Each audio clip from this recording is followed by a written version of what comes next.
provisions of the Child Care and Protection Act. Section 11, however, provides for the protection of the child in that no picture of the child involved should be published, neither name, address, school, or any other identifying information made public of the child.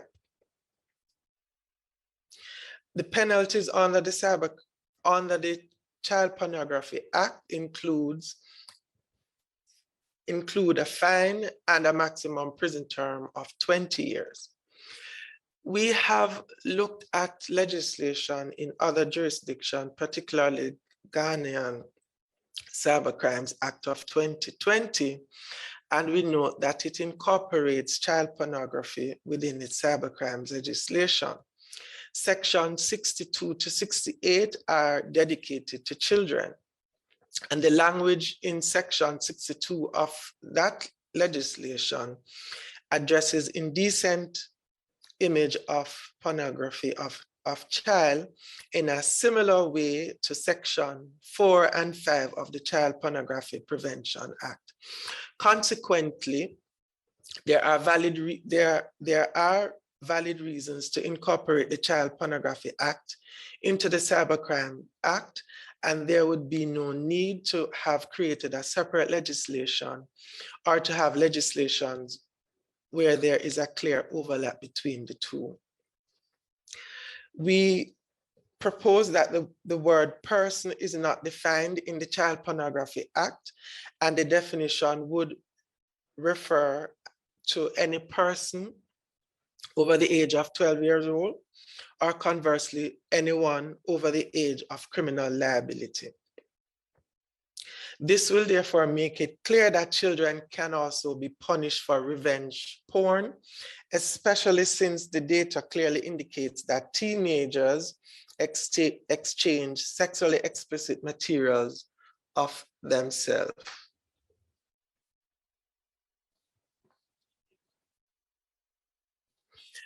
If the committee decides to take the decision to merge the two pieces of legislation, there should be a section that deals with revenge porn, one form of digital abuse of non-consensual pornography, often called revenge porn. This type of abuse intersects with sexual abuse, and it involves the digital distribution of nude or sexually explicit photos and/or videos of a person without their consent. It's called revenge porn because the images or videos are often used as retaliation or as blackmail material by a current or former partner. We would recommend that there's an amendment to Section 4 of the Cybercrimes Act to provide for stricter punishment when the offense relates to a child. On inspection of Section 4 of the Cybercrimes Act, it states that a person commits an offense if that person accesses any program or data held in a computer with the intent to commit an offense punishable by imprisonment for a term not exceeding 1 year, or facilitate the commission of an offense referred to in paragraph A, whether by himself or by any person. A person may commit an offense under subsection 1, even if the facts are such that the commission on the offense referred to in subsection 1A is impossible. Now, here the crime is much of a lesser penalty than it is in the Sexual Offences Act. Section 4 of the Cybercrimes Act in its current form makes it possible for someone to be punished for possessing an indecent picture of a child vis-a-vis child pornography because it is an offense punishable by imprisonment for a term not exceeding 1 year. Section 4 can be adjusted, however, to include a provision that offenses relating to children will attract harsher penalties, with said penalty clearly outlined.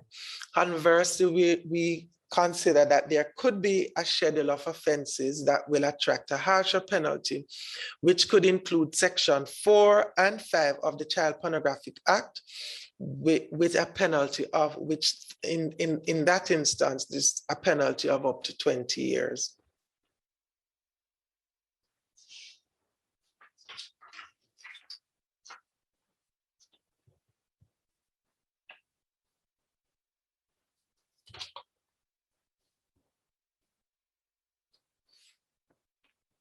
So 2 approaches can be taken here since it is currently provided by local laws. The Sexual Offences Act can be amended, or it can be added to the Cybercrimes Act. Section 9 of the Sexual Offences Act makes it an offense to meet with a child for the purpose of participating in some sexual act after having communicated or met with said child on 2 previous occasions.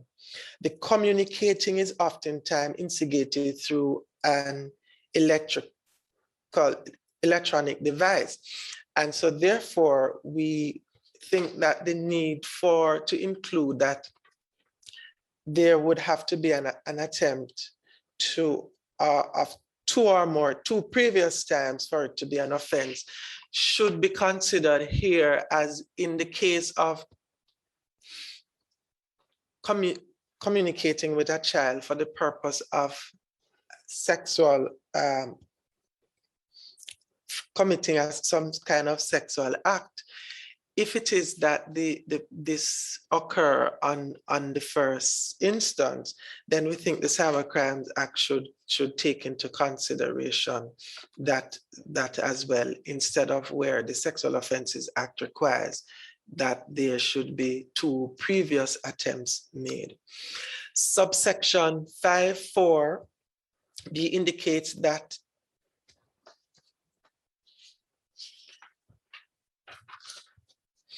furthermore, Section 8 of the Sexual Offences Act makes it an offense to touch a child for sexual purposes or to incite a child to touch in a sexual manner the offender or the child himself or herself. The incitement can be done through the internet, which is again some hallmark of the Cybercrimes Act.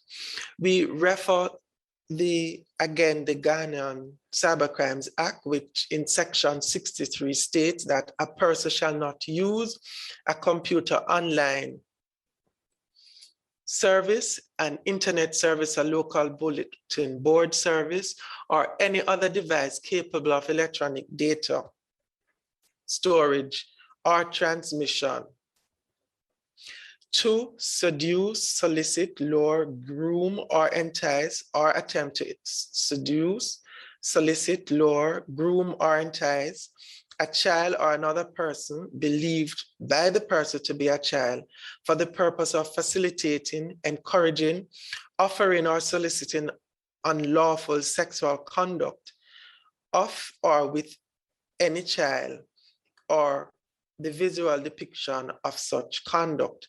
A person who contravenes this section commits an offense and is liable to, on summary conviction, to a term of imprisonment of not less than 5 years or no more than 15 years.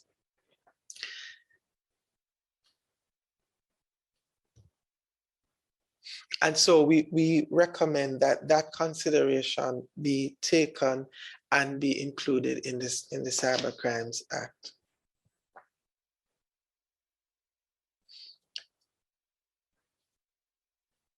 In terms of aiding and abetting a child dealing for the purpose of sexual abuse, we recommend also Section 64 of the Ghana Cybercrimes Act, where it puts the onus on operators of computer online services, web logs, internet service, or internet bulletin board, and requires that they shall not aid and abet another person for the purpose of facilitating or encouraging the online soliciting of a child, or permit any person to use the service of that person for the purpose of facilitating, encouraging, offering, or soliciting unlawful sexual conduct of or with a child, or the visual depiction of such conduct. The provision in other jurisdictions that is similar to Section 64 of the Ghanaian Cybercrime Act is Section 9(2) of the Sexual Offences Act, which states an adult commits an offense if he or she causes any person to carry out the offense specific in subsection 1.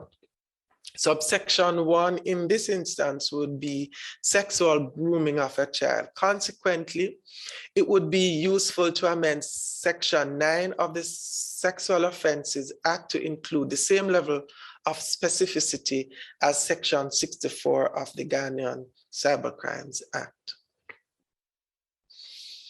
The legislation does not make any reference to cyberstalking of a child. Cyberstalking is stalking or harassment carried out over the internet. It might target individuals, groups, or even organizations, and can take different forms, including slander, defamation, and threats. Perpetrators can monitor victims through various methods and use the information gathered for crimes like identity theft. Cyberstalking doesn't have to involve direct communication, and some victims may not even realize that they are being stalked online. In some cases, the line between cyberspace and real life can become blurred. Attackers can collect your personal data, contact your friends, and attempt to harass you online. So what we know is that most cyberstalkers are familiar with their victims.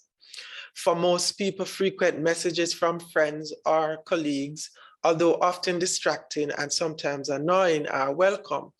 However, being monitored by or receiving intrusive messages from an unfamiliar person or a casual acquaintance can be considered cyberstalking, and the research, as was previously indicated, would have indicated that children would have received messages that made them feel uncomfortable, and that was 40% of the children from that research. Plenty of cyberstalkers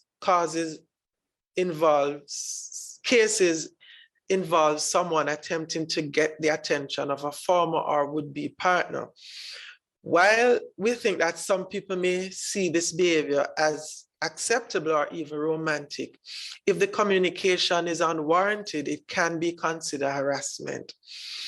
What we find in Section 65(1) of the Ghana's Cybercrimes Act is that it states that a person shall not use a computer online service, an internet service, or a local internet bulletin board service, or any other electronic device to compile, transmit, publish, reproduce, buy, sell, receive, exchange, or disseminate the name, telephone number, electronic email address, residence address, picture, physical description, characteristics, or any other identifying information on a child in furtherance of an effort to arrange a meeting with the child for the purpose of engaging in sexual intercourse, sexual explicit conduct, or unlawful sexual activity. Our jurisdiction does not have any similar provision in law, and it would be useful to include a similar provision in our Cybercrimes Act. The only suggestion would be to include other punishable reasons. And so we would include that the person using these forms would commit an offense if they do so in an effort to arrange a meeting with the child for the purpose of engaging in sexual intercourse, sexual explicit conduct or unlawful sexual activity. B, making threats of or use of actual force to perform a violent act against the child. And we'd also include any such action that would seek to harm the child as well. So we would add that to the wording in the Ghanaian legislation. We also recommend the inclusion of a section that addresses cyberbullying. There is certainly a gap in the Cybercrimes Act and the Child Pornography Prevention Act because neither of these two pieces of legislation deals with cyberbullying. Cyberbullying mostly applies to young people against each other. One definition of cyberbullying is being cruel to others by sending or posting harmful material or engaging in other forms of social cruelty using the internet or other digital technology. It has various forms, including direct harassment and indirect activities that are intended to damage the reputation or interfere with the relationships of the student targeted, such as posting harmful material, impersonating the person, disseminating personal information or images, or activities that result in exclusion. Research has shown that cyberbullying can have profound damaging consequences for children that results in suicide. Jamaica is part of the online world where cyberbullying is happening on a regular basis. Since cyberbullying is regarded as peer-on-peer antisocial behavior, our recommendation has been made not to criminalize the perpetrator, but to put measures in place to treat with such antisocial behavior for victims and perpetrators.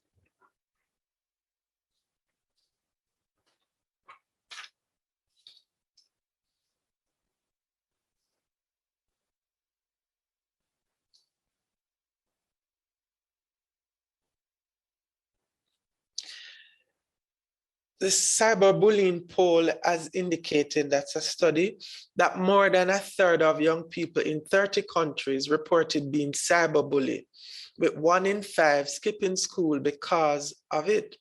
20% of the respondents also indicated that they chose not to go to school because other students were bullying them online. 82% of the respondents indicated that online violence or cyberbullying between young people mostly occurred on social media. And so the committee, we recommend, should consider this matter because of the impact that it has on children. Another poll, Save to Internet Day poll, indicated that 47% of respondents indicated that they have been sent as text or received sexual explicit images. In the United States, for example, the School and Family Education about the Internet, Safe Internet Act was introduced to deal with the cyberbullying instead of criminal sanction at first instance. The measures proposed an Internet Safety Education Grant Program that will be administered by the Department of Justice in concurrence with the Department of Education and the Department of Health and Social Services. These agencies will also work in consultation with education, internet safety, and other relevant stakeholders around identifying, developing, and implementing internet safe education programs, including education technology, multimedia, and interactive applications, online resources, and lesson plans, provide professional training to elementary and secondary teachers, administrators, and other staff on internet safety and new media literacy, develop online risk prevention programs for children, train and support peer driven internet safety education activities, coordinate and fund resource initiatives that investigate online risks to children and internet safety education, develop and implement public education campaign to promote awareness of online risks to children and internet safety education. We also indicate that one of the agencies under the Ministry of Education, the Broadcasting Commission, has also been on a drive to provide some of these similar support to children on digital literacy and educating them about safe use of the internet. And they have been in a number of our public schools and engaging with our youth councils and youth organizations. And we think that the legislation should consider this matter and not seek to criminalize, but seek to educate the children who engage in this antisocial behavior. The other recommendation deals with incorporating the matter of cybersecurity in the Cybercrimes Act. Now, cybersecurity is the protection of internet-connected systems such as hardware, software, and data from cyber threats. The practices used by individual and enterprise to protect against unauthorized access to data centers and other computerized systems. We have looked at the report of the Inter-American Development Bank and the Organization of American States 2020 Cybersecurity Report, which notes that the global pandemic of COVID-19 has marked a fundamental inflection point in our global course and accentuated as never before our reliance on digital infrastructure. While this crisis has exposed structural shortcomings that our societies has carried along in multiple systems such as health, economy, employment, and education, it has also highlighted the catalyzing role of technology in the way we have collectively coped with the pandemic. Now, the report had indicated a number of areas for Jamaica that the country needed to build its capacity and its capability. And we think that the legislation should take into consideration these gaps and seek to build the capacity of the country in providing greater protection for our cyber space. Digital security risk management and privacy protection protocols constitute shared responsibilities by governments, the private sector, and individual users in the increasing data-driven economy. Further to the elevation of cybersecurity capacity building in the region development agenda, thanks to the intensified efforts of the IDB and the OAS in recent years, the need for integrating cybersecurity and the fight against cybercrime in the region's digital strategies and policies has also been captured at the highest level as part of the proposed digital agenda for Latin America and the Caribbean. Jamaica, we note, is not protected from cybersecurity breach, and measures have been put in place with the creation of the National Cybersecurity Strategy in January 2015, which has 4 main objectives. So establishing technical measures to effectively protect against and respond to cyber attacks, increasing human resources and capacity building in the area of information security, improving the regulatory framework, and increasing the public education and awareness of cybersecurity. We note certainly the establishment of the National Computer Security Incident Response Team, which in Jamaica is known as the Jamaica Cyber Incident Response Team under the Ministry of Science, Energy, and Technology. And this has a responsibility to monitor Jamaica's cyberspace and coordinate cyber incident responses. We believe that this should be enshrined in the legislation, and there should certainly be a mandatory requirement to report cybersecurity attacks so that the country can properly plan and develop strategies around addressing those strategies as we move forward in the digital space. We have also looked at the Zambian legislation around cybersecurity and cybercrime, and we were mindful of the purpose of that legislation, especially in relation to cybercrime, cybersecurity, and child pornography. And we recommend that the committee consider the wording of that legislation. That particular act provides the overview of the legislation, sets out that the act is provided for cybersecurity in the Republic, provide for the constitution of Zambia Computer Incident Response Team, and provides for its function, similar to what I've indicated in terms of Jamaica Cyber Incident Response Team. Provides for the constitution of the National Cybersecurity Advisory and Coordinating Council, and provide for its functions. Provides for the constitution of the Central Monitoring and Coordination Center. Provide for the protection of persons against cybercrimes. Provide for child online protection.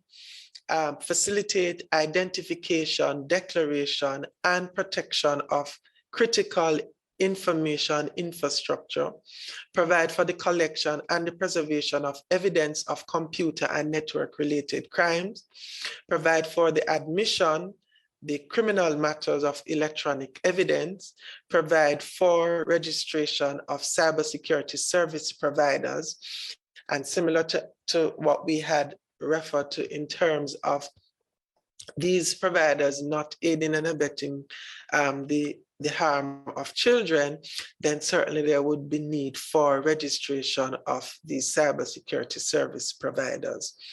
And finally, the legislation provided for matters connected with or incidents to the foregoing.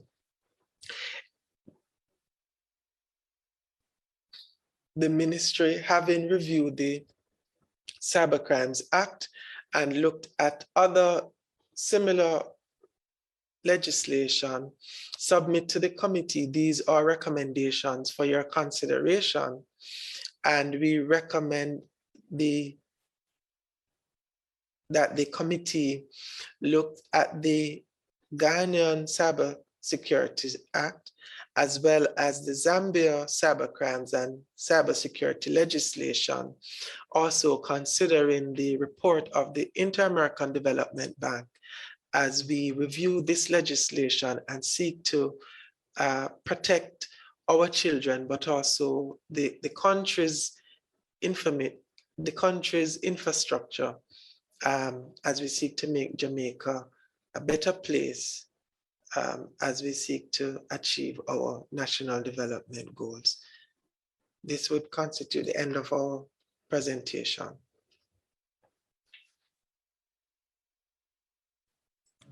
Thank you very much, Mr. Cargill. On behalf of the Ministry of Education, Youth and Information, very comprehensive presentation. And I will now open the floor to questions or comments or observations from any of the members who may wish to respond.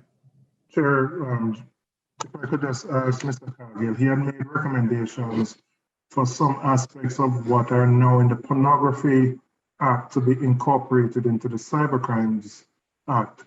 And I just wanted to understand the rationale for that. If it already exists, why would you want to incorporate it or include it in this piece of legislation if it is already in another one? I think there were two things you mentioned in relation to that.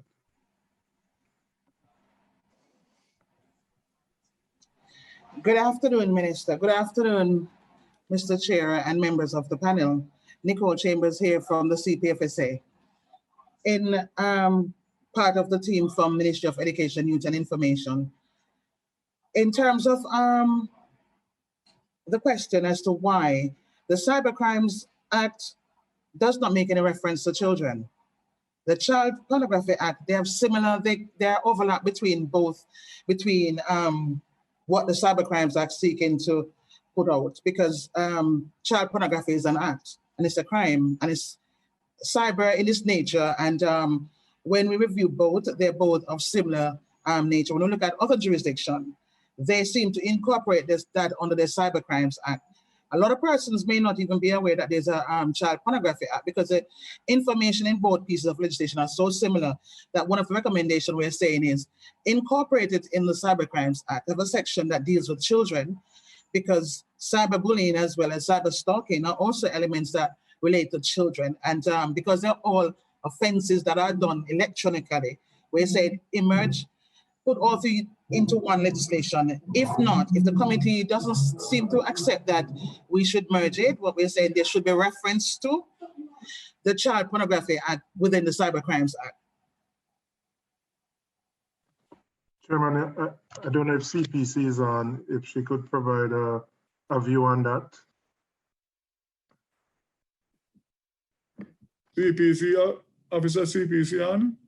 Yes, Chair, thank you. Yes, I noted the comments, but the child pornography, although it may be done in a form that is that constitutes a cybercrime, it's not restricted or cannot be done only by way of a cybercrime.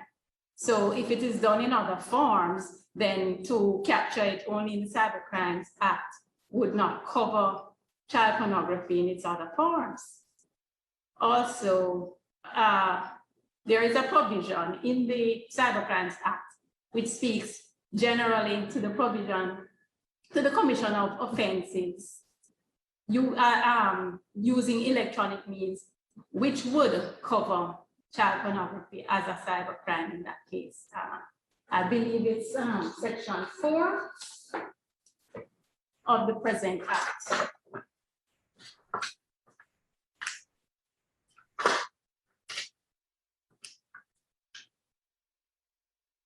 Member Robinson, that's section 3, not section 3. Just one moment, I'll try to locate the provision.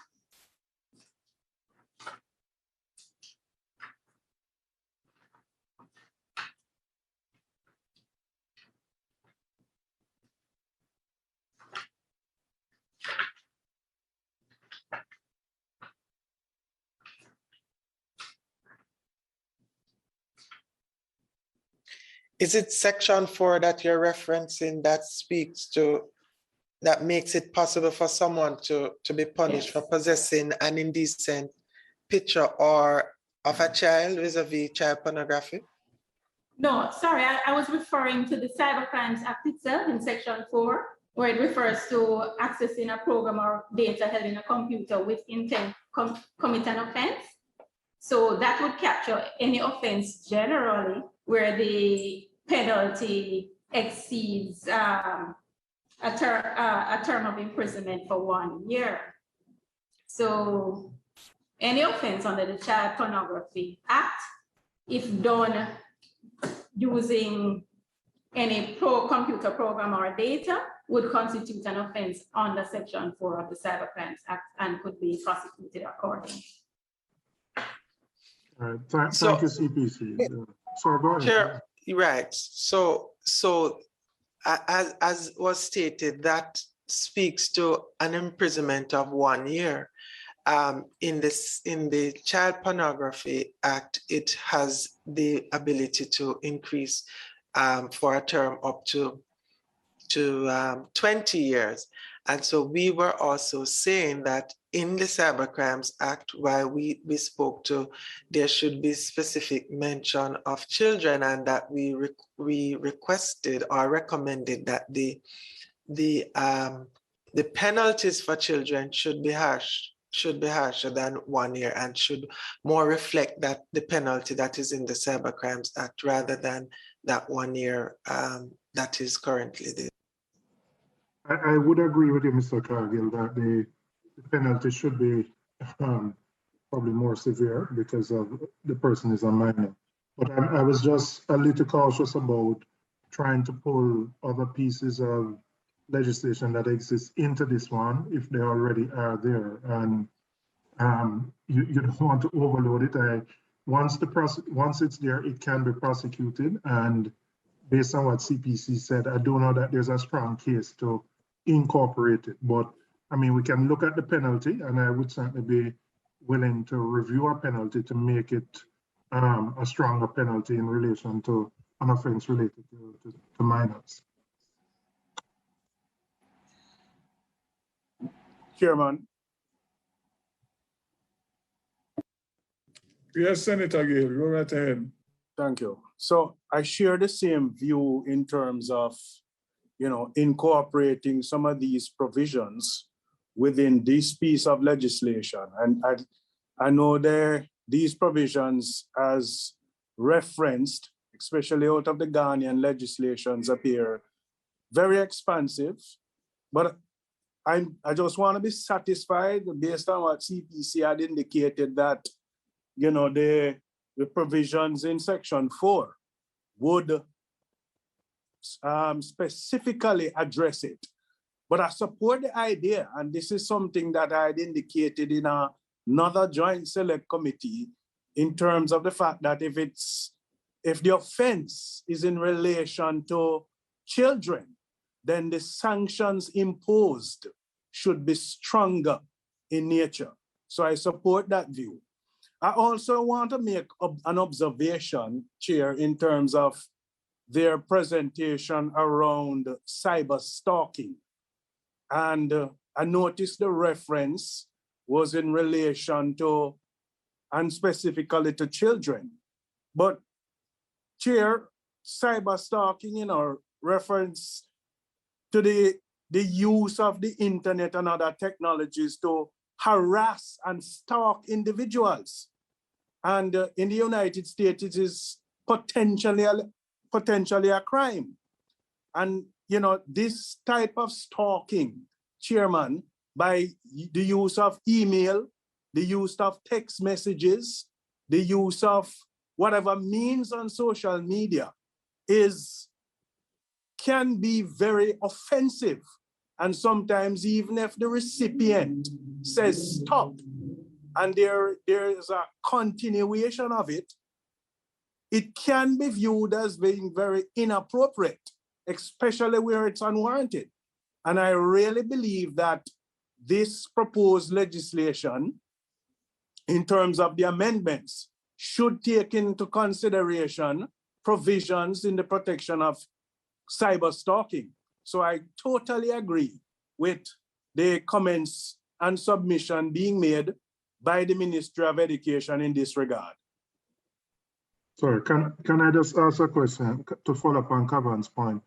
And this is either for AG or CPC, or, well, Joaquin is also on, wouldn't Section 9, which relates to malicious communications, cover what is termed as cyberstalking?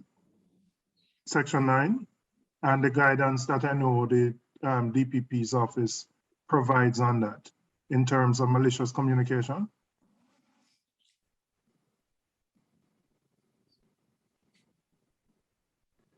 I'm asking, so anybody can take that, whether AG or CPC or, Joaquin is also on.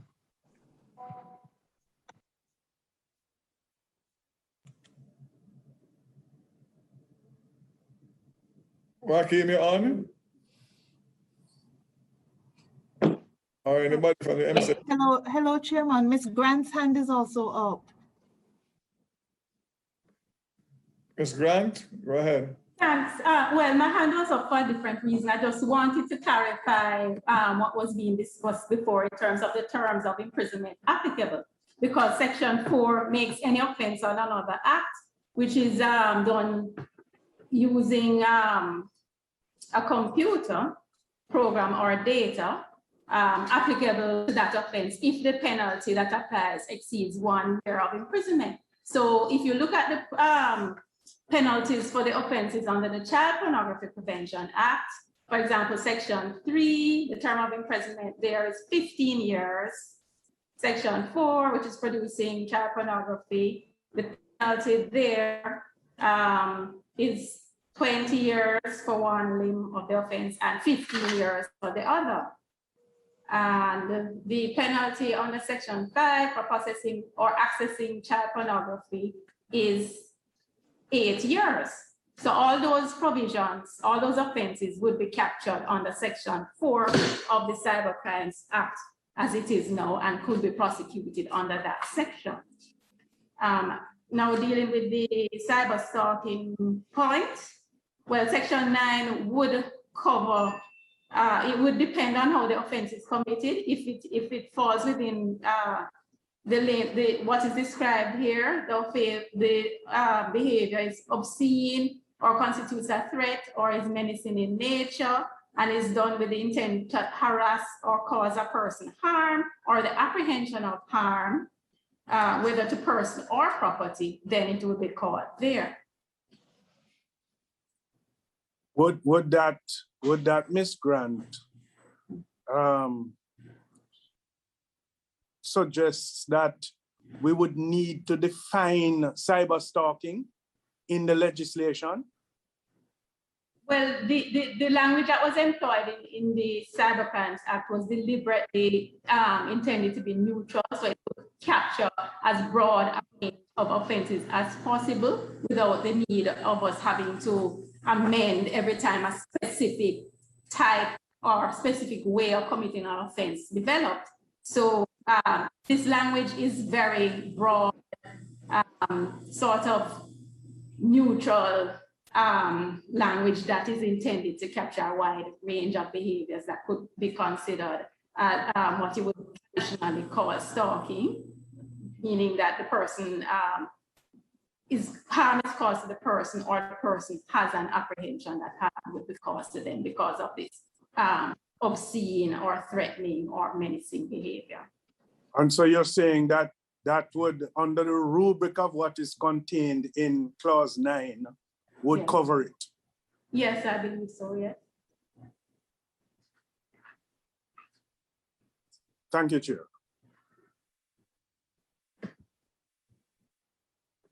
Any other hands up? Chairman, Right.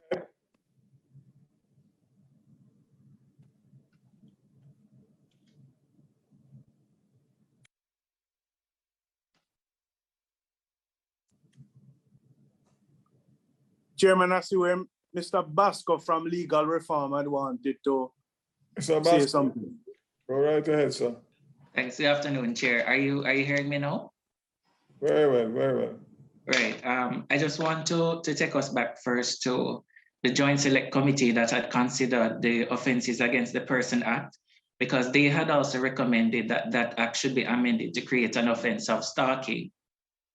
So in relation to cyberstalking, we'd only be treating with one aspect. But as Section 9 stands now, it would not necessarily cover all aspects of stalking. So what we were finding in even some of the case law dealing with stalking is that the person who is engaged in the acts of stalking, the messages could be innocuous, but they could be sending them so frequently that it has a harassing effect.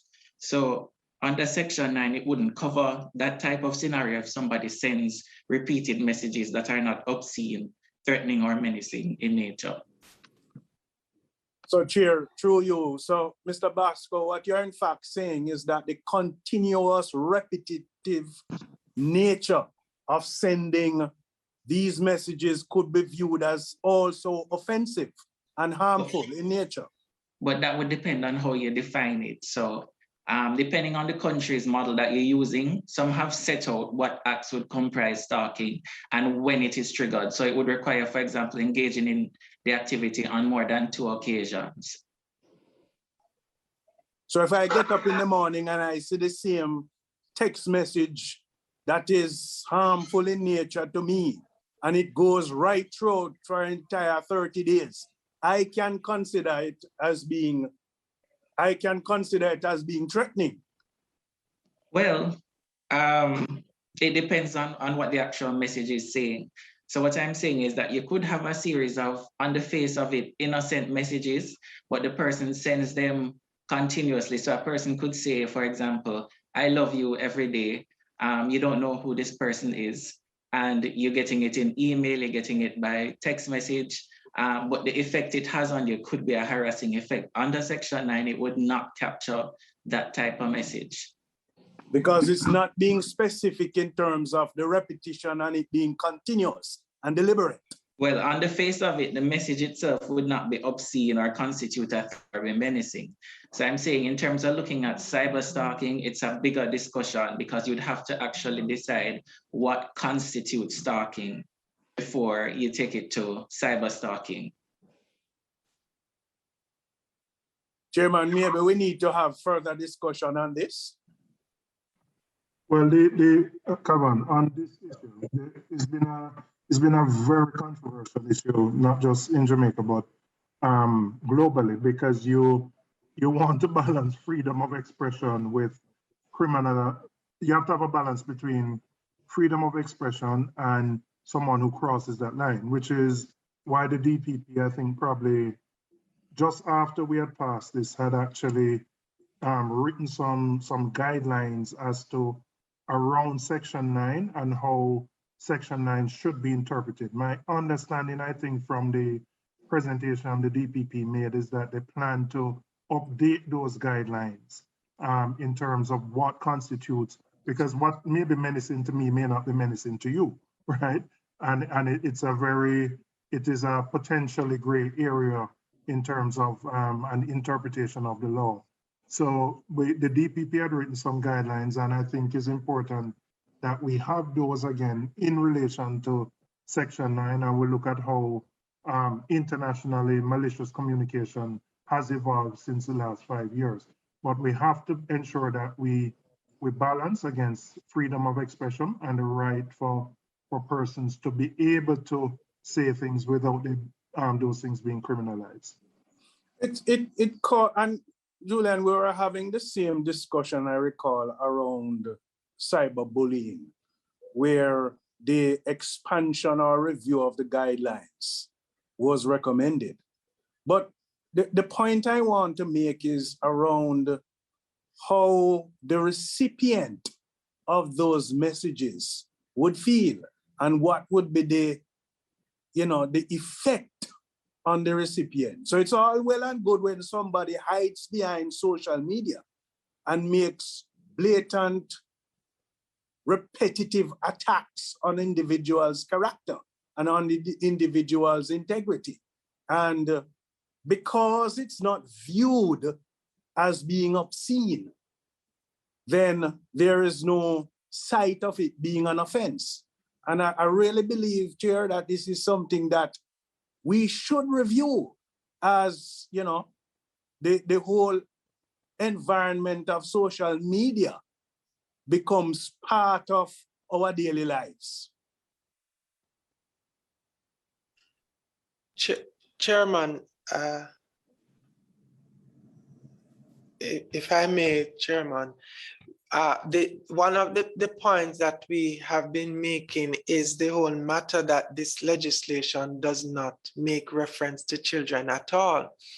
And we believe that any cybercrime legislation must consider and take into consideration the vulnerability of our children. And even as Member Gail just said, in terms of this cyberbullying and stalking, based on our presentation, we would have seen that the research has shown that it not just have an emotional impact on the children or students, but it also has an impact where they do not attend school because of what is being posted about them, and it makes them feel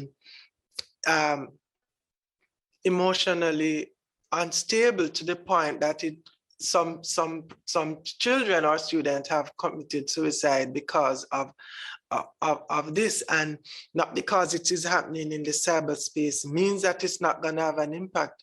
The research has shown that it's probably more impactful, or it impacts the students more negatively online than it does during the face-to-face, because the online bullying continues. When the physical bullying happens at school, when you leave school, it continues to happen. And so it is more prolonged. And so we really have to take a look at it and to ensure that we really do protect our children in the best way that we can.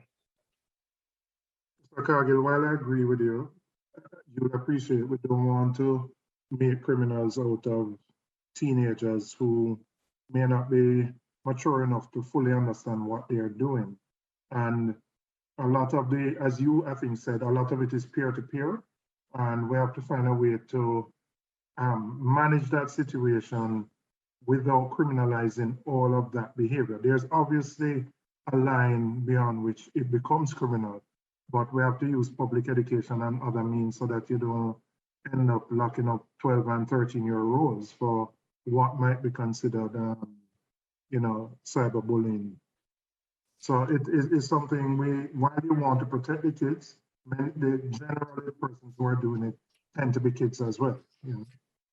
Totally agree with you on that, Member Robinson, because that was also our recommendation, and we also referenced the school and family education about internet in the US, and that was the approach that they took, where they did not criminalize children in terms of cyberbullying, but it was more on an education position, where the measures proposed an internet safe education grant program that they will be administered by the Department of Justice in concurrence with the Department of Education and the Department of Health and Human Services. And that arrangement led to the development of a number of areas, including the Internet Safety Education Program and the provision of professional training for elementary and secondary teachers, administrators, and other staff on internet safety and new media literacy, as well as the online risk prevention program, and conducting even research around the area so that they could develop more appropriate policy responses to the issue of cyberbullying. So we do support what you have just said, Member Robinson, that we don't want to criminalize our children in terms of the cyberbullying. We want to look more on the phase of education, public education, in enhancing their capabilities, providing support to both perpetrators and victims, and certainly with the victims to reform them in a way that they will operate more socially acceptable ways in the online space. But certainly in terms of the cyber stalking, that certainly we think should be criminalized, especially as it relates to the stalking of children. We agree with Member Gale in terms of stalking of anyone. And we also agree with the position of Mr. Basco from Legal Reform Department that we need to look back at the matter, and we should not make the definition so broad that there is a challenge in prosecution or that there's a challenge with the judiciary, and so that persons get off because of legislative gaps. But we need to be very clear and precise, because certainly from the Ministry of Education perspective, we don't want our children to be so timid and fearful that it affects their development. And so the country or the committee has to take a serious look on the matter of cyberstalking generally of the public, but cyberstalking more specifically in relation to children.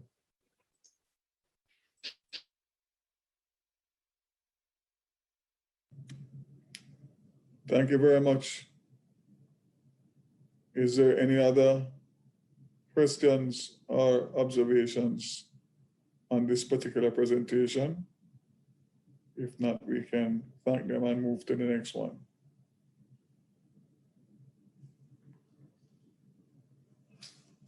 All right, so thank you very much,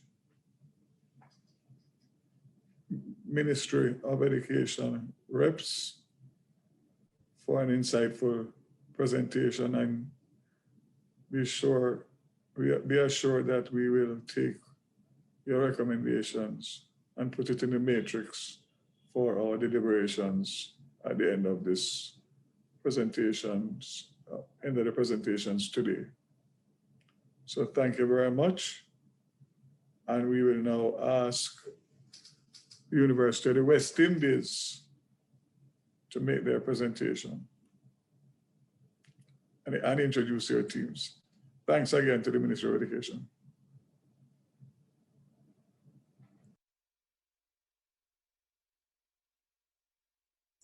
Good afternoon, Chairman, and good afternoon to the rest of the panel and all protocols observed.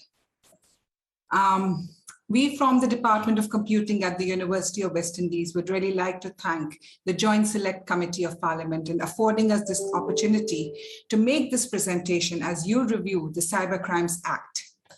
The persons who will be presenting today in our team are Dr. Curtis Busby-Earle, who's a senior researcher, lead researcher for Computer Intrusions, Forensics and Exploitations Research Group. Professor Daniel Kaur, who's a lead researcher of Complex Systems Modeling Research Group, and myself, Dr. Gunjan Mansingh, who is the lead researcher for Analytics and Knowledge Systems Research Group. And all three of us will make this presentation. After a thorough discussion in the department, we have actually put our recommendations in two categories, as you can see on the screen. They are categorized as major and minor. And the labels we have used in the bullets are the terms that are used in the Act. So I'm hoping that, when you are deliberating, these slides will actually help you in looking at the various aspects that we are focusing on. We have taken the recommendations and our concerns from a technical perspective as being Department of Computing. I will now hand over to Professor Kaur, who will take you through some of these concerns.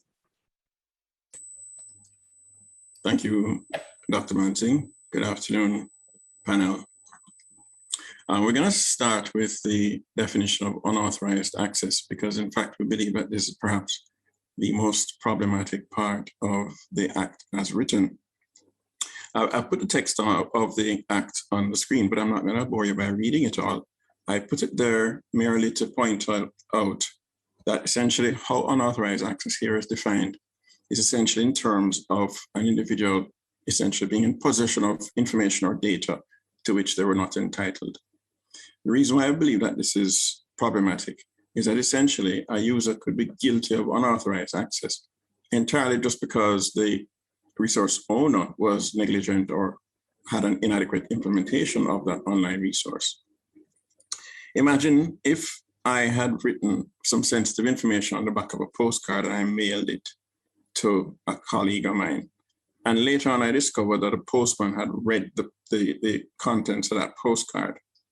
You wouldn't take me very seriously if I complained to you that that postman is guilty of unauthorized access. You would say to me, well, why didn't I put it in an envelope? And that's kind of where this Act sits, at least from our reading of it.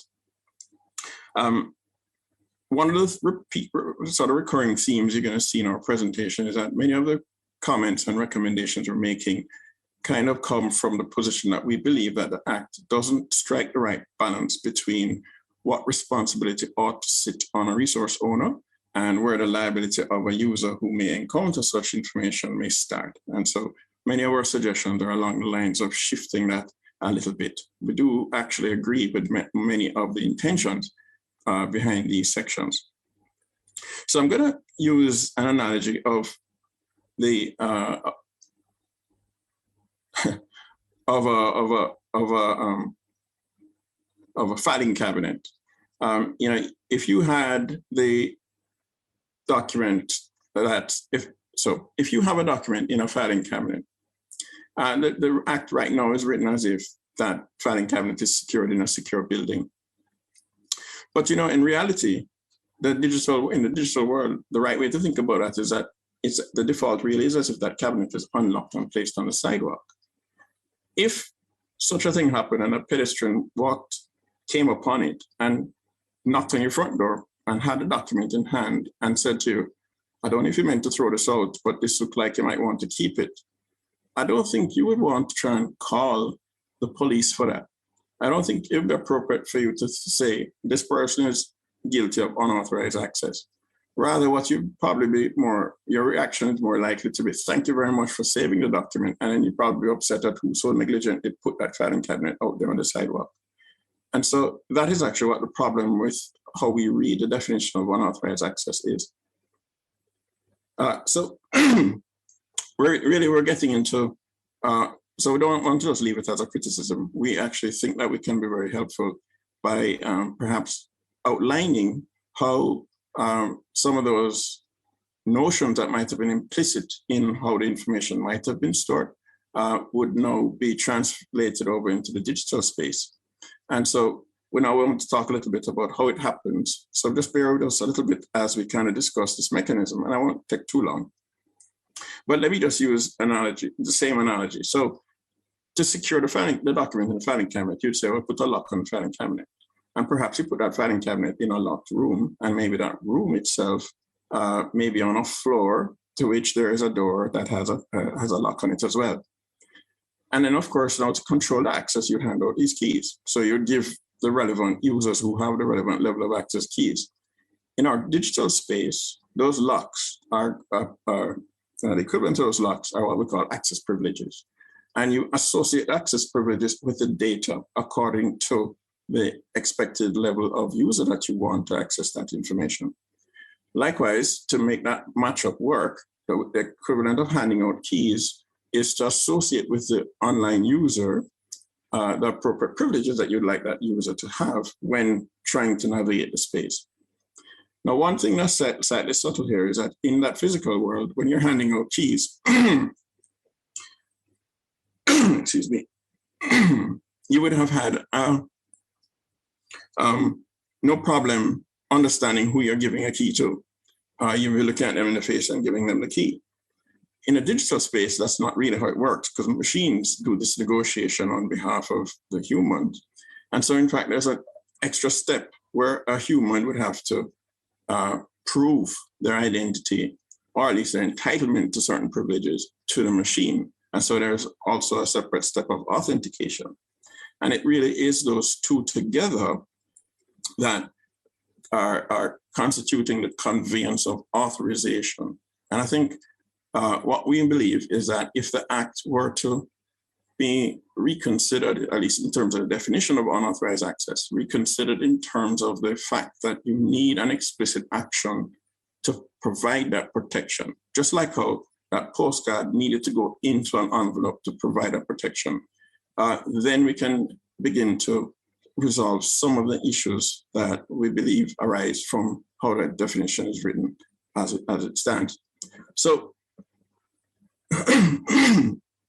we recommend that the definition be rewritten. Now, we are not lawyers, and so we're not presuming to provide you with the exact wording. What we're hoping is that the definition will speak to that decoupling of the possession of the information versus the act of acquiring the privileges to access that information. And really, the unauthorized access comes up when the protection that was in place is really circumvented. By doing this, we anticipate that we get improved security of the digital resources, because right now, if you have good actors, so this is akin to that pedestrian who found your document and knocked on your door and said, is this yours? Right now, we have individuals who will be browsing the web and may discover vulnerabilities. As the act is written, many people interpret this as once you are found with that data, you could be held liable. And the problem with that is that that means that those users who discover these vulnerabilities will be reluctant to report it, which means that they'll sit there.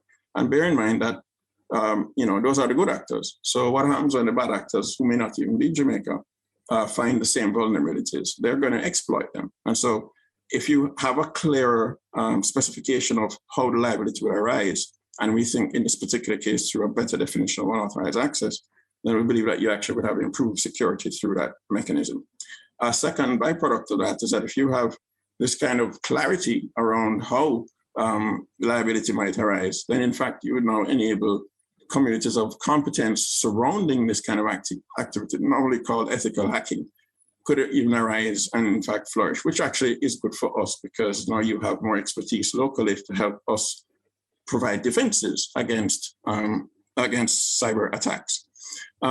And that may even, because that's a valuable global skill, it translates everywhere in the world. And so in fact, that may even have economic repercussions, positive economic repercussions in and of itself. The third benefit though that we see is that by that decoupling, the Act perhaps could also now speak to what the procedure ought to be for an individual who may stumble upon a vulnerability or a security flaw. And I don't know that the Act should necessarily be too prescriptive because in fact, what the best practice is may change over time. So we expect that perhaps what might work, a good balance would be that the Act would speak to perhaps an agency, a government agency or a body that would put out the prescriptive specific actions that an individual ought to take to protect themselves against prosecution under the Act if they should discover one of these vulnerabilities or security flaws. And we believe that by doing that, you will end up with a more robust way of defending and providing clarity on the Act. I should mention here that even with what we are saying here, I can see some of my colleagues, especially in the security field, saying even that is not good enough because they will say, if an owner of a resource puts up some information and puts the weakest protection in place because they couldn't be bothered to meet the industry standard at the time, they'll just check the box and say, well, I did put the protection in. And so in that instance, the Cybersecurity Act would know that unauthorized access would still be triggered under that setup. And they would say, but a standard part of defense testing and penetration testing is in fact not only to just test if there's no protection, but in fact to test if the protection is strong enough. And so what I'm saying here is that there's going to be gray areas. And I believe that perhaps, I don't know that the Act is necessarily going to be able to resolve those gray areas once and for all.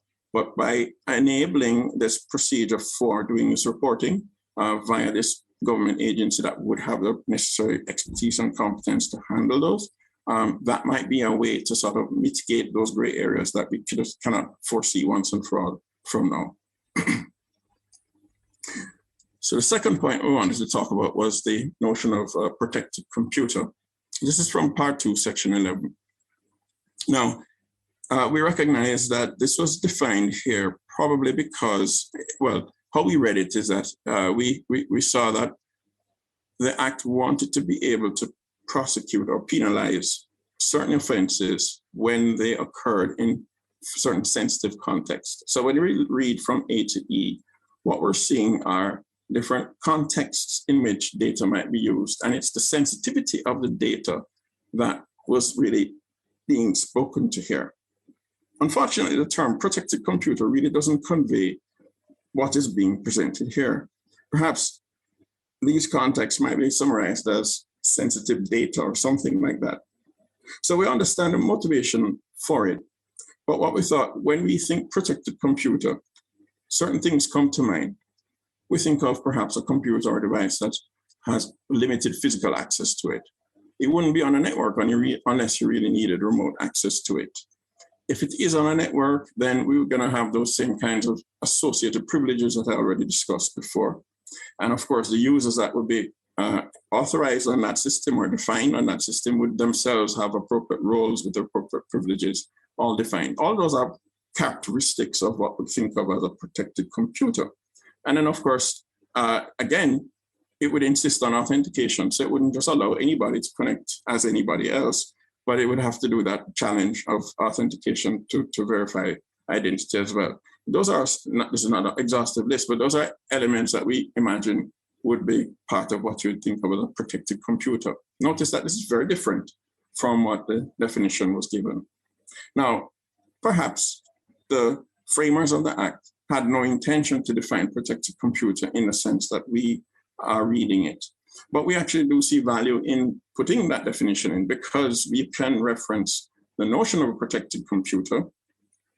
You will see it subsequently, but even in this context, when we read the spirit of Section 11, how we're seeing it as really there are two aspects to it. One is you want to escalate the penalties in instances where the violations occur in some context of sensitive information. So perhaps it could be reworded so that that list of terms is really a definition of sensitive information. So it's defining the context in which the penalties will be escalated. But the other part of it, and this is where, again, that striking that balance that we referred to would come up. We think that there ought to be a responsibility on whoever is operating that and controlling that sensitive data to at least put it on what we would think of as a protected computer. We don't think it's reasonable that if you have sensitive information of the nature that's listed in that Section 11, that it's okay to just put it on a public accessible computer and just say, well, it's sensitive, so nobody will touch it.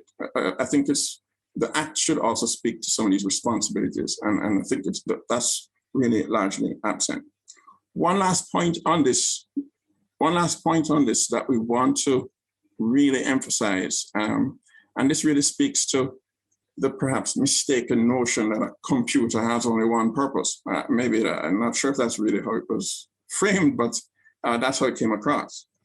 Because you can have a computer that has very sensitive information, but at the same time, some public-facing information. For example, you can have a server that serves out some sort of front web page. So anybody landing on the page sees this. Let's say it's to the JDF, for example. They might very well see this landing page and you've just, this is the front page of JDF. And if you want to, you may have a list of services that you can click on and go, and these are all for the public. But maybe it's the same computer that perhaps hosts some sensitive information as well. Now, unfortunately, the way this Act is written, if somebody just out of trying to create mischief were to go and hack that computer and change that landing page, the web page, the public-facing part of it, they would be, yes, of course, they are guilty. That's an offense. Unfortunately, though, because the Act is written in terms of the computer, that act just took place, that offense just took place on what would have been this sensitive, the computer containing sensitive information. But notice that what was changed wasn't in fact the sensitive information. And so unfortunately, we now expose that individual to an escalated level of offense or penalty, even though the actual offense is at the same level of changing, doing unauthorized access on non-sensitive data. And so I think it's important to do that decoupling, because if in fact the intention is to escalate penalties on information that is going to have a serious impact if it is meddled with, the language ought to make sure it separates the machine that might be storing it from the actual data that is modified. And the third point we want to talk about is preservation of data. This is in Section 17, Part 3, Section 17. So this one is talking about the context. The context of this is in an investigation, and it speaks to where a constable is satisfied that the data is relevant to the investigation or required for it, then he may write to require the owner of the data to preserve it. We don't have any problem at all with the intention of this. But where our concern is raised was with the apparent latitude that's granted to the constable here. And in fact, in a way, the kind of vagary of how that request could be submitted. And we think the Act could benefit from a little tightening, because it's useful to have transparency in these kinds of things. We do understand that it's actually difficult. But just to kind of emphasize that point, you know, when, at least our understanding of this anyway, at this point, if we had,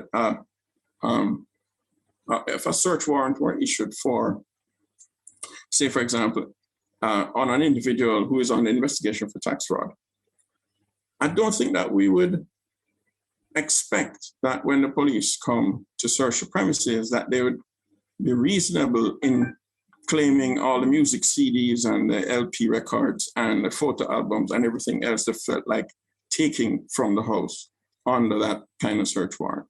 Rather, we would expect that there would be a scope, a limiting to what they could reasonably take in the under the guise of or under that warrant.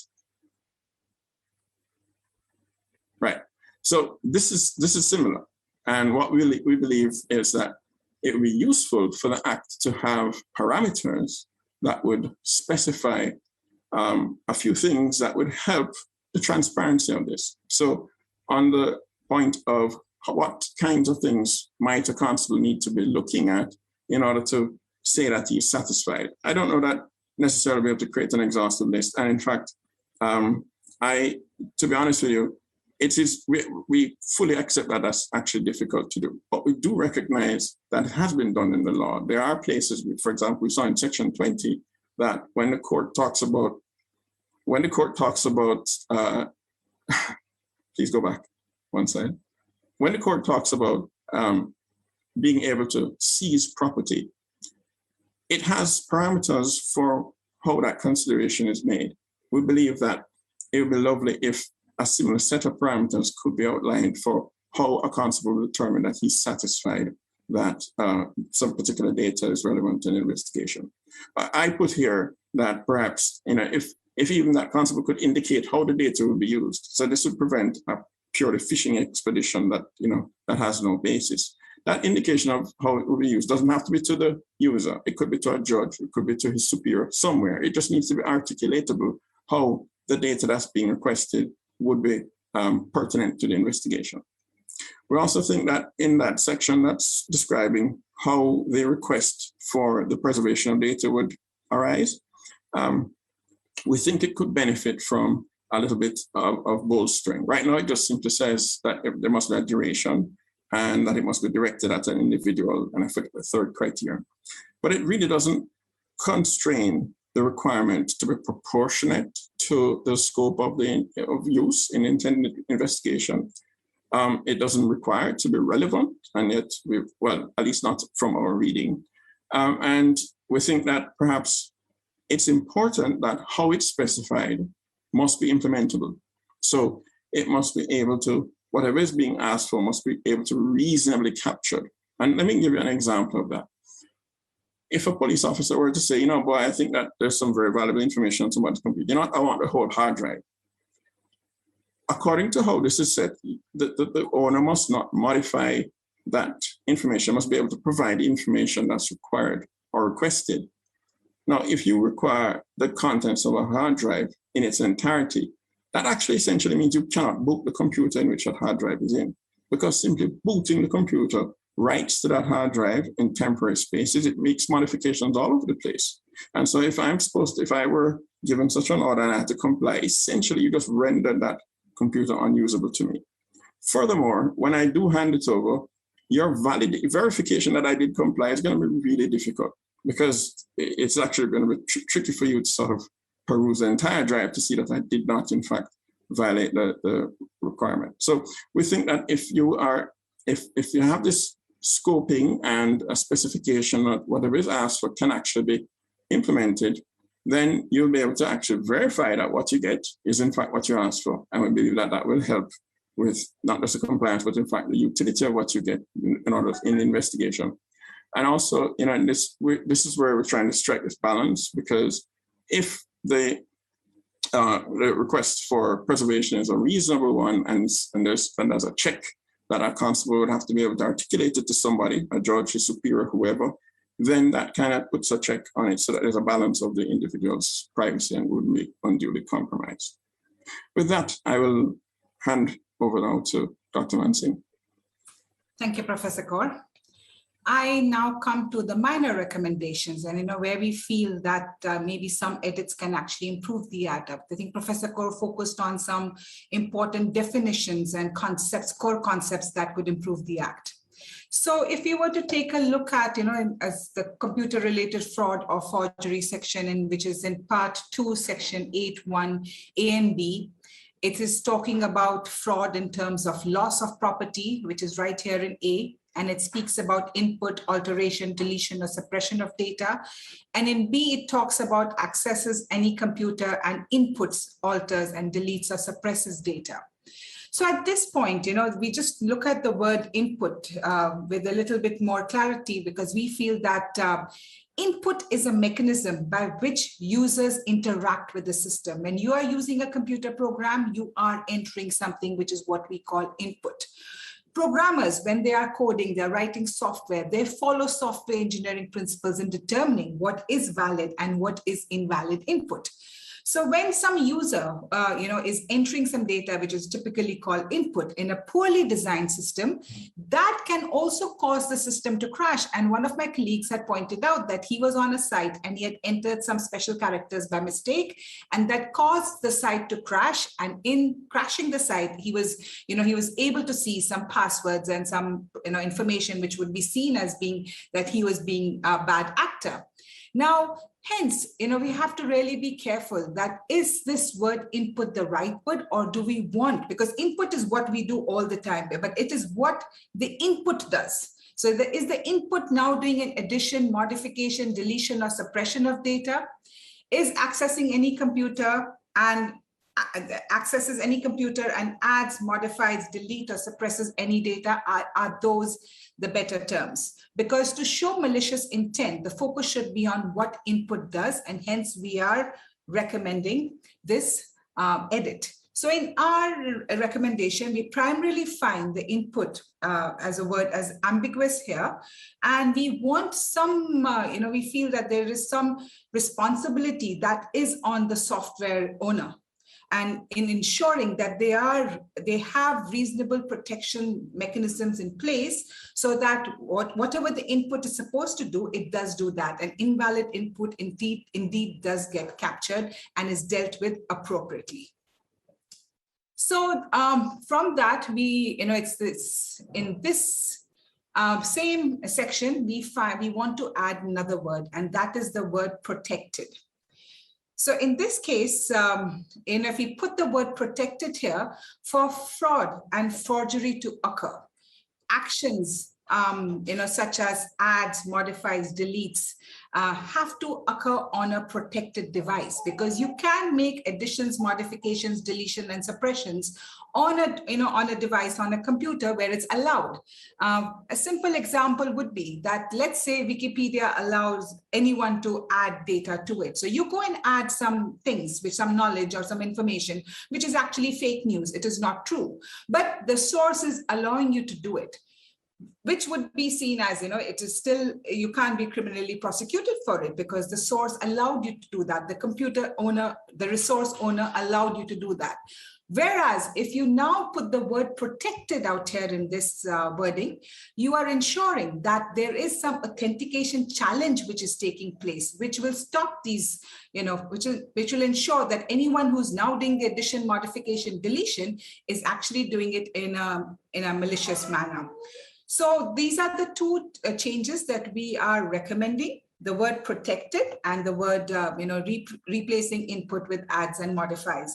And we felt that this act really did not address the responsibilities that the owners of the digital resources also need to take, because there are some standard software engineering principles and practices that the software owners and the developers of it need to also have that responsibility, and all the responsibility cannot be on the users of the system, making them liable for using a system which may not be properly protected. So at this point, I will actually hand over to Dr. Busbiel. Thank you, Dr. Mansingh, and good afternoon once again to everyone. So with regard to access with intent to commit or facilitate commission of an offense, which we found in part 2, section 4, and just a bit of a clarification. Yes, these are relatively minor concerns, but that's with regard to the act itself. Some of them could have very far-reaching implications based on what we discovered.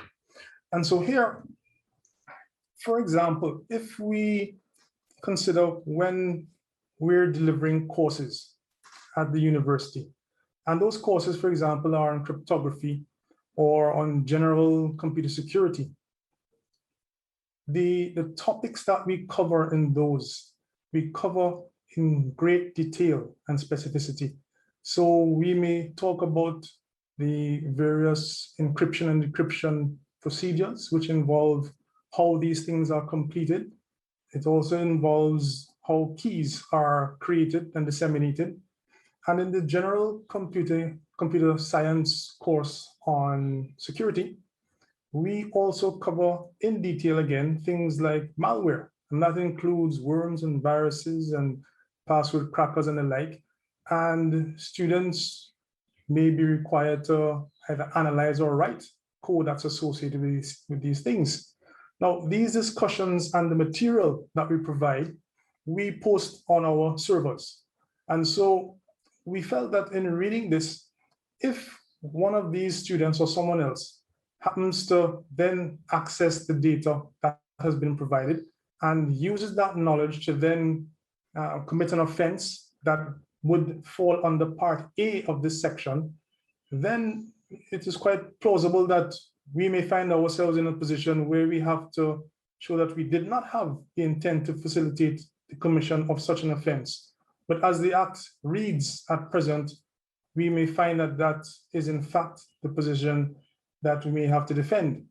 And so we were suggesting that the committee consider sort of maybe rewriting or tightening how this part of the Act is written, because unless the intent can be shown in the data that was accessed, that data really could just be circumstantial evidence and does need to be escalated to an offense.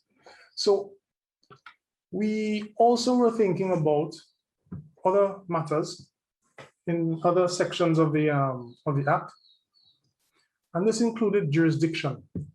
And that section appears in Part 4, Section 22. And in it, it seems to be trying to describe what and where could be construed as an offense under the Act. And so, for example, hypothetically, let's say PICO decided to push its applications and data onto a cloud service that are associated with the process of completing the incoming immigration services. And let's now say again, hypothetically, that the servers upon which PICO's applications and data reside, and those are completely outside Jamaica. They're on a cloud service somewhere else in the world. And someone who is not a Jamaican national and who is not at present located in Jamaica decides to launch a denial of service attack and renders that unusable. Neither the computer nor the data, for example, as we see in Part D, as the Act reads, are wholly or partly in Jamaica, nor is it wholly or partly on board a Jamaican ship or Jamaican aircraft.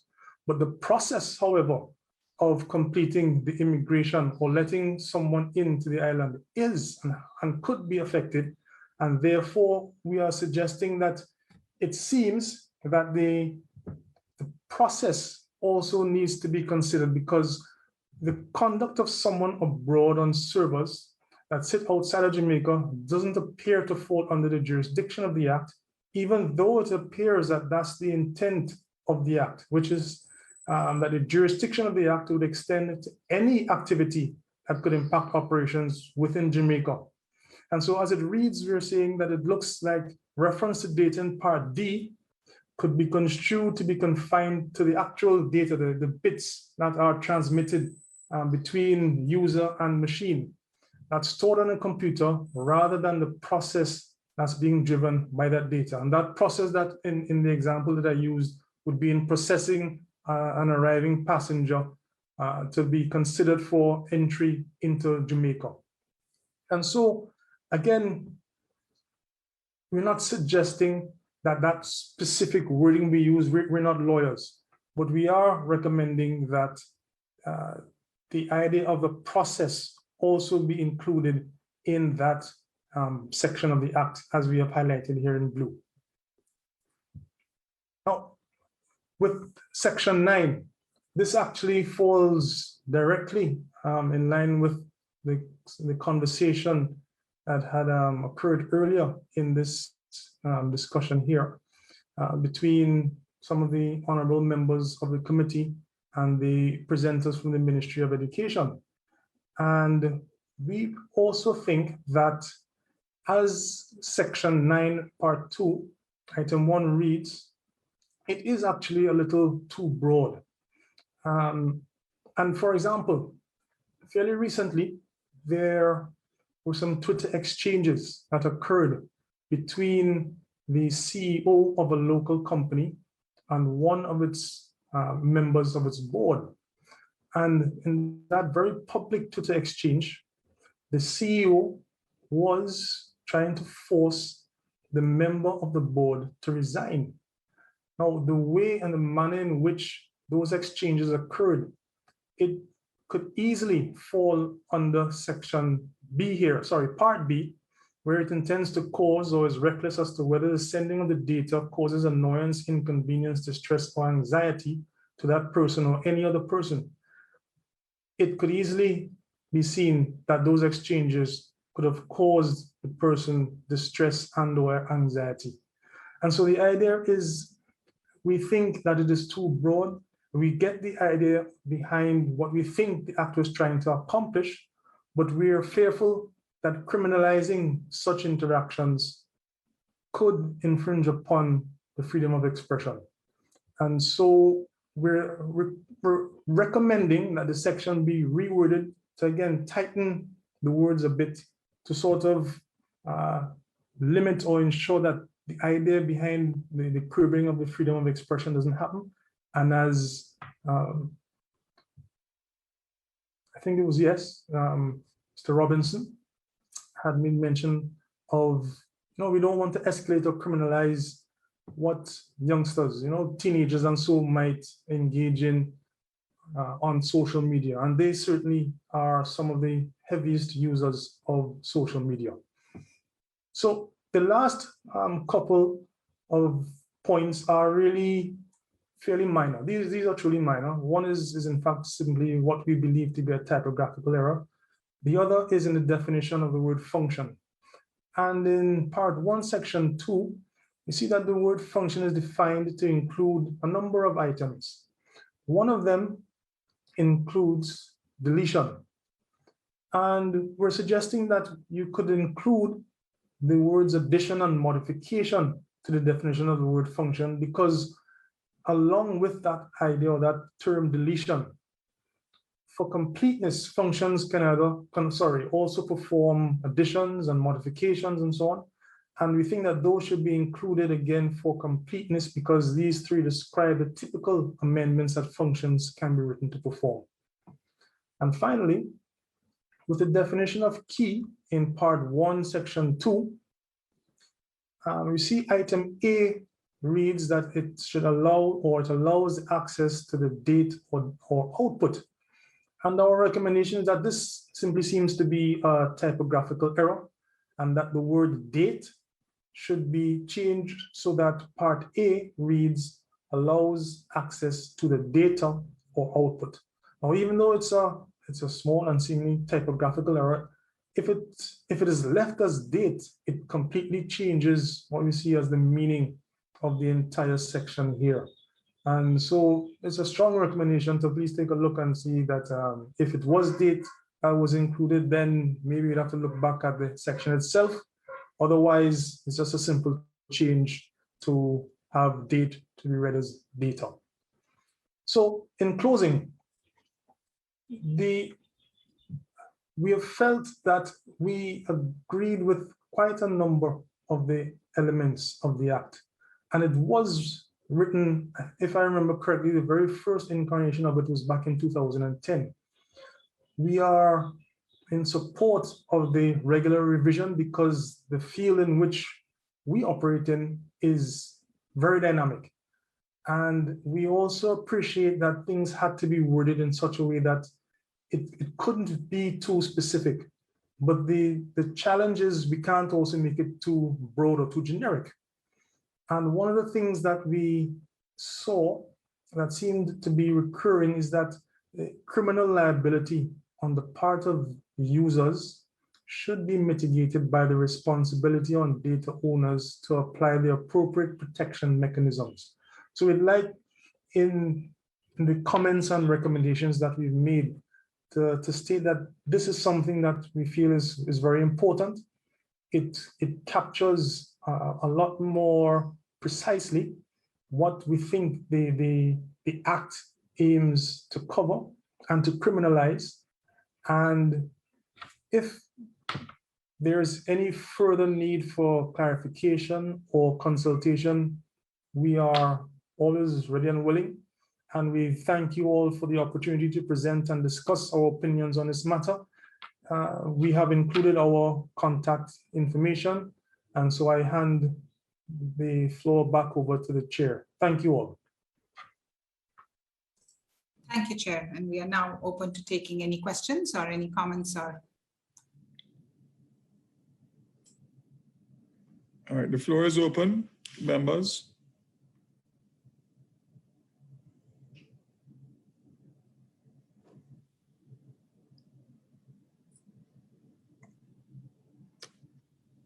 It would seem that the presentation was.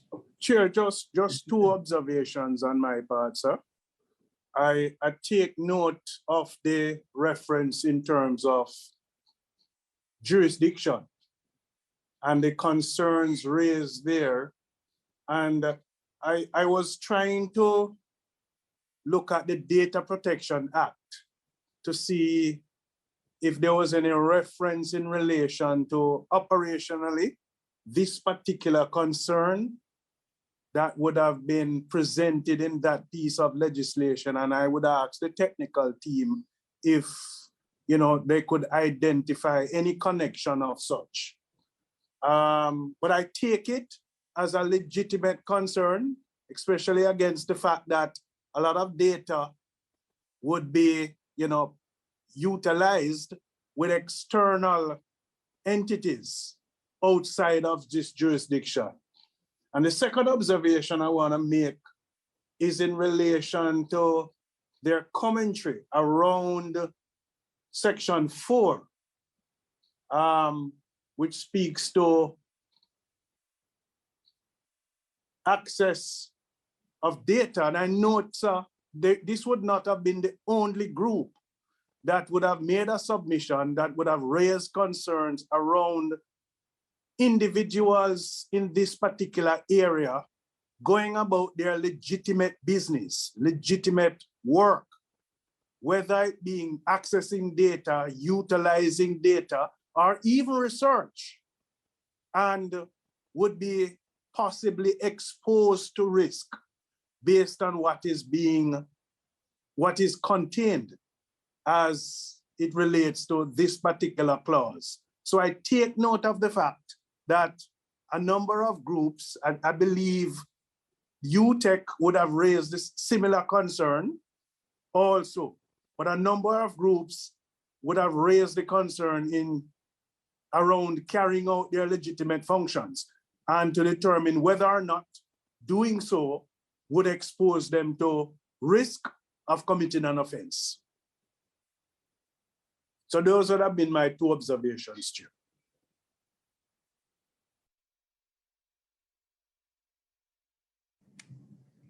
Thank you very much, Senator Gale.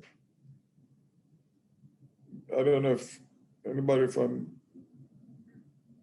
UA wants to respond. think he's just told us that, he's just reiterating some of the concerns we have spoken about, Chair. So I don't know if there's anything for us to respond to, but yes, we are happy that he's also concerned about the similar issues.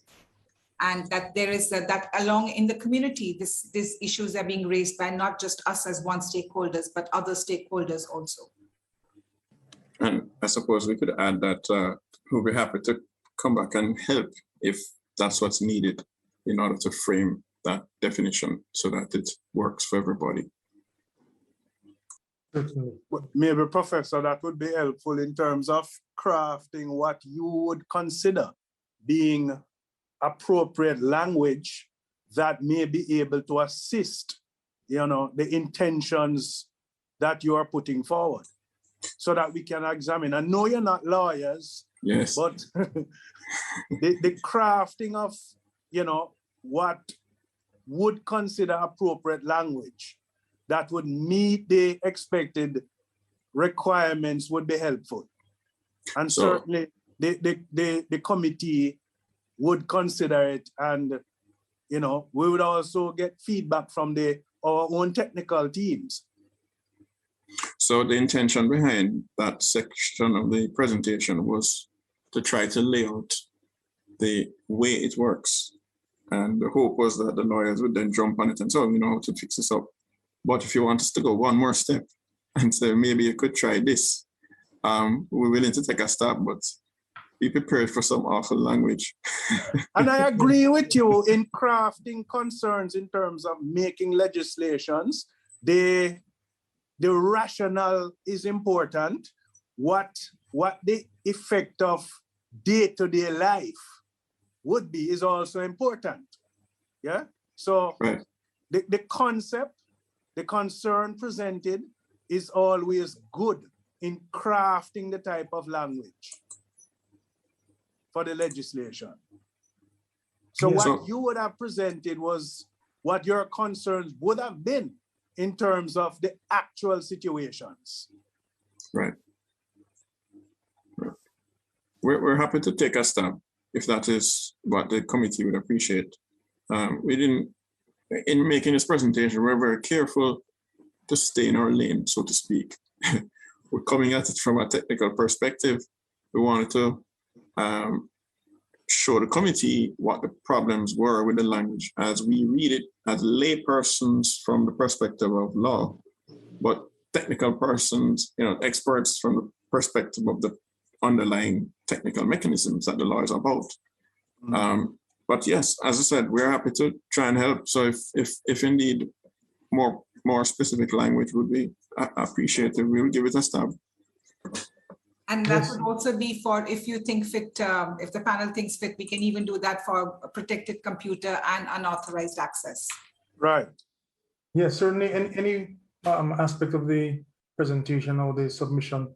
And one of the other considerations we had is that in trying to strike a balance between not putting too much technical information in both the submission and the presentation, but just put enough that maybe the technical team that you mentioned could use it as a starting point for your own discussions, and then we could always provide consultation on any greater specific elements that would be required. All right. Sounds good in terms of an approach. So what we'll also do is we will also send these slides to to Ms. Brandon. So she also has these slides along with the document that we had submitted earlier. Sounds very, very, very, very good. Is there any other member that wants to make a contribution to this very well put together presentation?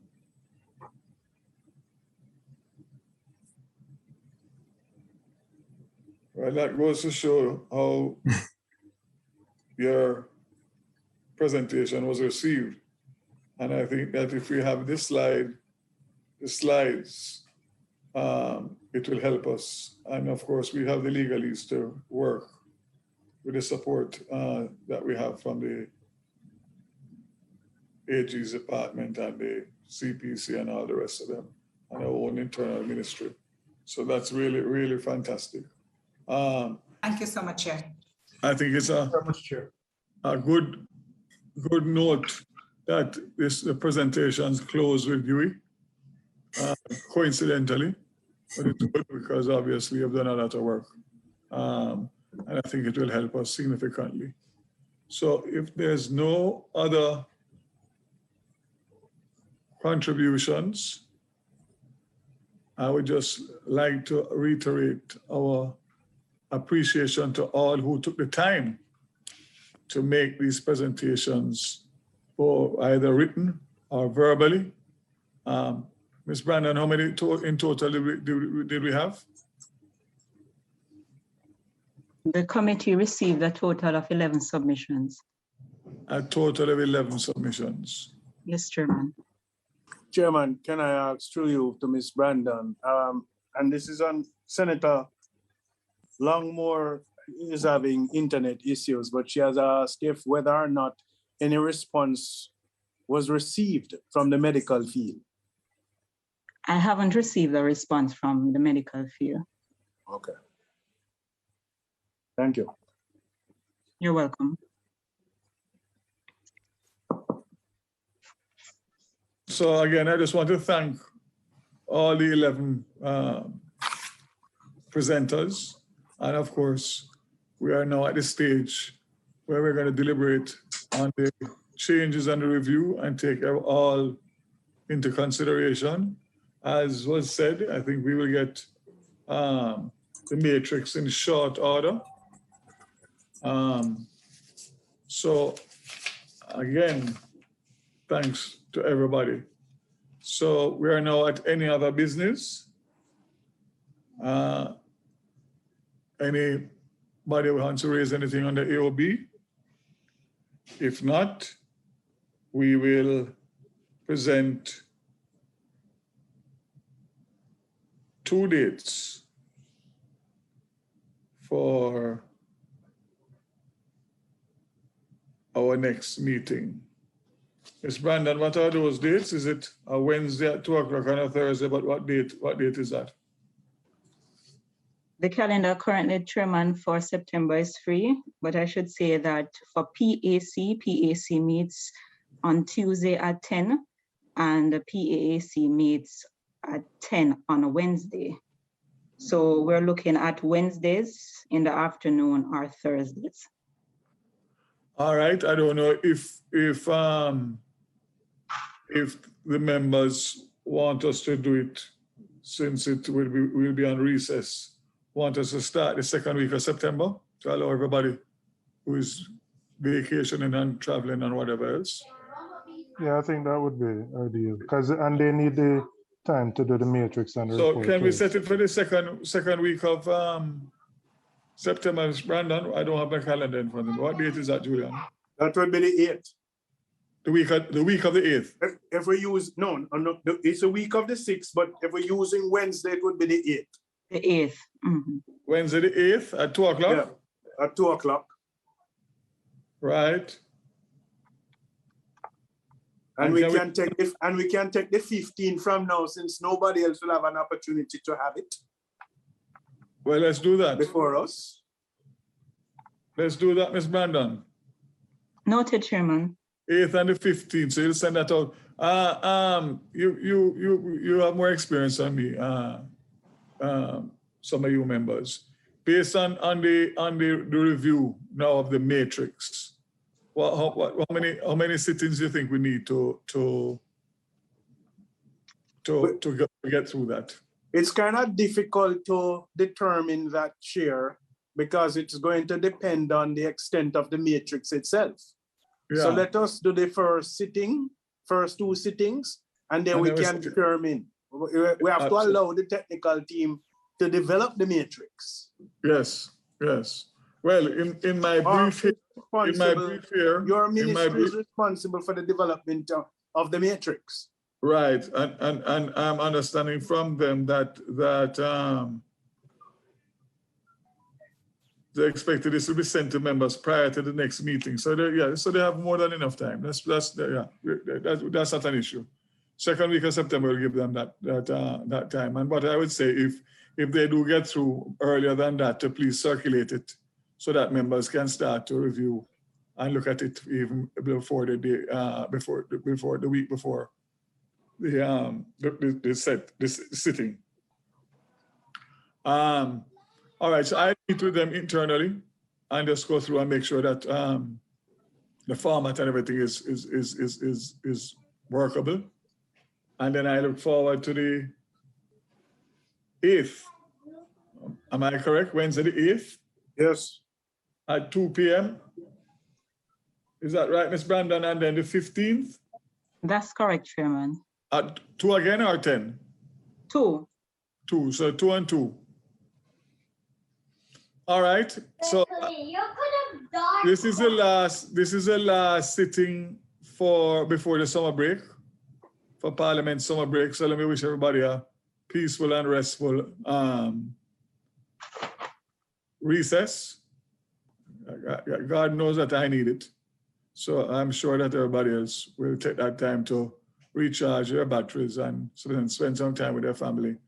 And in doing that, keep safe. So thanks to the supporting team, and look forward to seeing everybody back at work on September 8th. Until then, God bless you. Thank you all. Thank you, Chair. Thank you, everyone. Thank you very much, Chairman.